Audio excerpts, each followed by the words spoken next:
What if you had a deep, dark secret that you found out somebody had just discovered? Would you confide in them and see if they will help you keep it hidden, or would you take other action? Hey, what's up, guys? Welcome to Diligent Picks.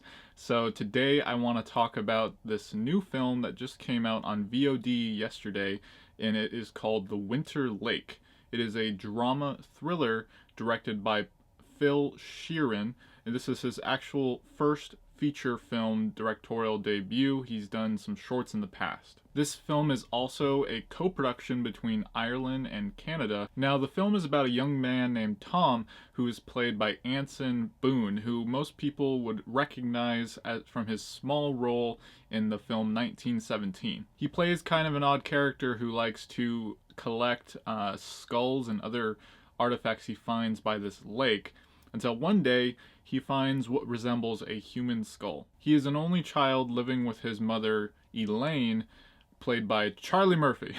Not the Charlie Murphy we know as the older brother of Eddie Murphy. Unfortunately, he passed away, rest in peace.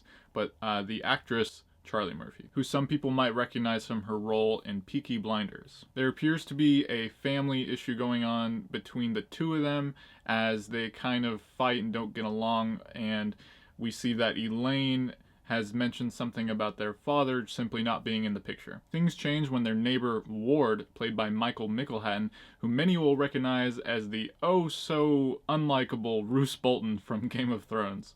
He goes and decides to, I guess, get to know them, and that's also when we're introduced to his daughter, played by Emma Mackey, who a lot of people will recognize from the Netflix series Sex Education. During the beginning of the film, his daughter Holly gets to know Tom, and the two develop sort of a friendship until Holly finds out something, and the film kind of changes a bit from that point on. This is where the real mystery of the film comes into play, which I think definitely adds to the enjoyment of it. First of all, the lead characters in this film, all the performances are very well done, and each of them kind of stand out distinctively from the other. We have Tom, who's kind of this oddball, quiet guy.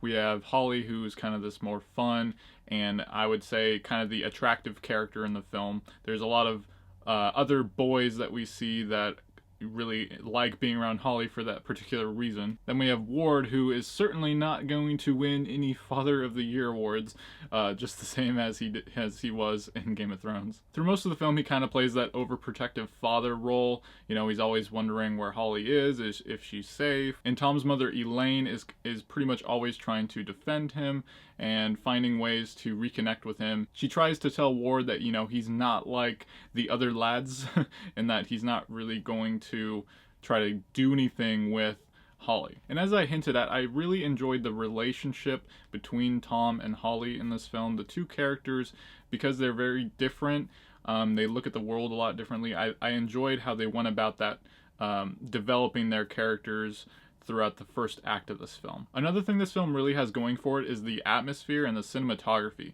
I really liked how they set things up, the way it looks.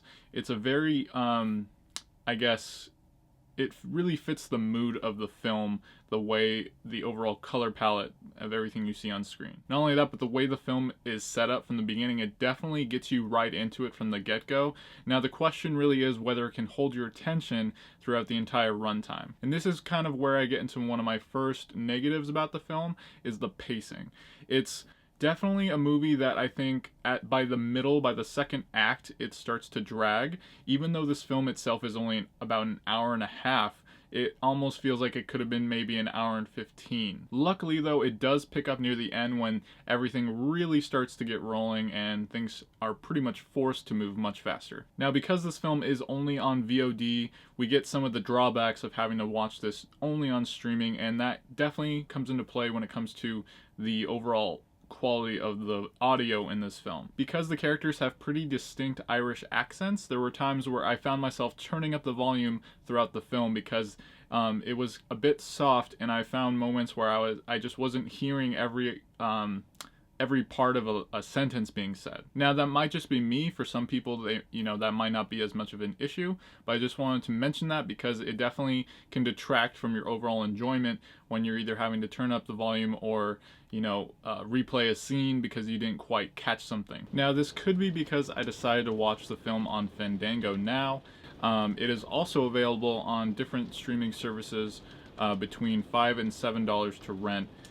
You can watch it on Vudu, you can watch it on YouTube, Amazon Prime Video, or Apple TV. You guys might have better luck with one of those other streaming services. I don't know if there's a huge drop in quality or anything like that, but that was simply my experience. Overall though, despite some of these drawbacks, I definitely enjoyed the film. I would recommend it to any of you guys who want to see a really kind of interesting thriller mystery with a lot of different mood and feeling that it gives off throughout the film. If I had to give it a rating, I'd probably give it about a 3.5 out of 5. It's a film I probably would be willing to watch again if given the opportunity, but I probably won't go out of my way to see it again. Definitely a good film to watch at least once, and that's why this film is a diligent pick. So guys, what new movies have you been checking out recently? Are you now intrigued to check out The Winter Lake? I'd love to hear your thoughts on anything that you've been watching lately and what you'd like me to check out in the future and possibly review. As always, my name is Dylan, and if you love entertainment, subscribe to my channel where this video ends and send me a thumbs up before you go. Thanks for watching, and stay diligent.